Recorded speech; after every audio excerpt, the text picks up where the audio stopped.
ધ્યાન રહે, આપણે કથા કરાવીએ, આપણે યાત્રા કરીએ, આપણે સેવા કરીએ, કીર્તન કરીએ, સત્સંગ કરીએ, સ્મરણ કરીએ, આપણે કોઈને દાન કરીએ, કોઈ યજ્ઞ કરીએ, કોઈ શ્રાદ્ધ કરીએ, કોઈ પણ પ્રકારના ઉત્સવ મહોત્સવમાં દર્શન કરવા જઈએ, સ્વયં આપણે ઉત્સવ ઉજવીએ, આ બધું આપણે શા માટે કરીએ છીએ?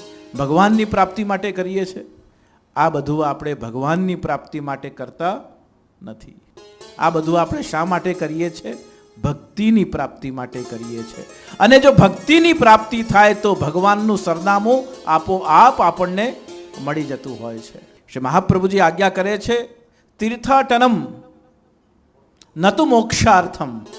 અગર આપણે તીર્થમાં જઈએ પણ છે, યાત્રા કરીએ પણ છે, તો આપણે મોક્ષની પ્રાપ્તિ માટે નહીં, પણ મોક્ષને જે આપનારો છે એને શોધવા માટે યાત્રા કરવાની છે, એને શોધવા માટે આપણે તીર્થ કરવાના છે.